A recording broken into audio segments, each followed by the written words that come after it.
started to falter were the ones that mentioned most of what we talked about, but forgot a few things. Well, you don't need a rubric to assess. No, I mean, but like that's, But the student might need a rubric.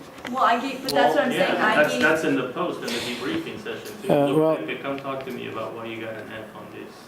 On the paper, and I would say, On well, this paper. if I, and when they came to me, if they came to me, I had a rubric and said about the culture, and then I could say, well, this person got a 5 on it because they mentioned products, practices, and perspectives.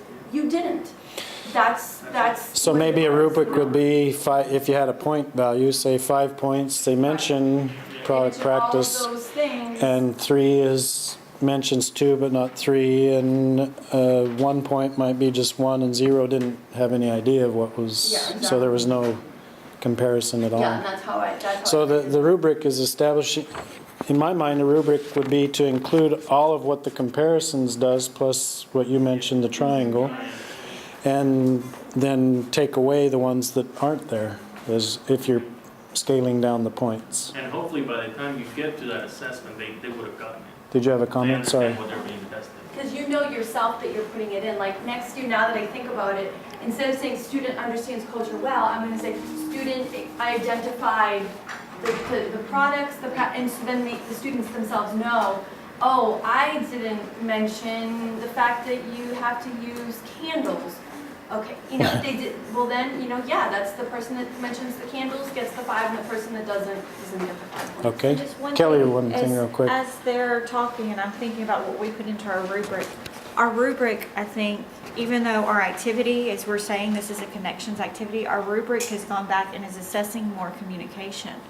And so it's got a little bit, because we were doing a shopping one, where they're going shopping, but they have to add, connection is to mathematics or to the fact that they go shopping every day. And so they have to add and subtract and all that. So that's part of the connections idea in the rubric, but as well, we have, you know, saying the price, and it's an exchange. It's that interpersonal, we're really assessing a lot. It's half interpersonal, half Gracias, connections. Carlos. And I'm seeing theirs, they're doing comparisons, but they're also doing cultures in that. And if the composition's in Spanish, then they've got communications, Okay. presentational as well. So maybe our rubric includes a little bit more than just 1. But in your activity with shopping, would you like to explain it? We have 1 I think I minute. did. Okay. I mean, just a quick little. Well, when for we're the amount of thinking time. about connections with shopping, one of the activities that I've done with classes on shopping is send them out on the internet to department stores in Mexico, Spain, wherever. And a lot of students will come back and say, oh, well, that's no different than And you've added in Macy's. the culture and the comparisons Yeah, there. well, but they've made the connection to say, well, things aren't as different. I've made the connection with, well, Palacio de Hierro in Mexico is like Macy's here, or Corte Inglés in España.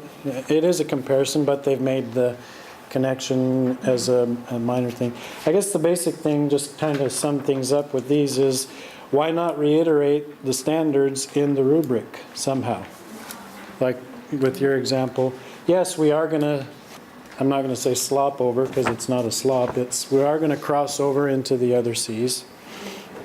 But if you're evaluating one particular assessment, make that be the star and not necessarily the underling. And it's okay to have the other ones in there.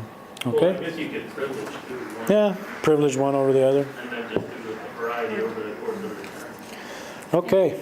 In the book, I was sharing with them, I'm reading the book this summer, but in that book, there it has that actful picture, that circle of how everything overlaps. And I've just, in reading it, I've seen it before, but in reading this book, I've fallen in love with that picture, and I've used it a few times Good. now, of everything overlaps and everything's connected, and this is the background of these. And Yes. And when I'm teaching the TAs, my challenge to them is always, when you're doing a lesson plan, try to include as many of the 5 C's as you can. So, I guess maybe an activity would be to establish a rubric which covered all, and say which of these were covered in your activity maybe. Oh, that's a good idea. Glad I came today. All these separate rubrics. Good. All right, well, thank you very much. We've got a drawing.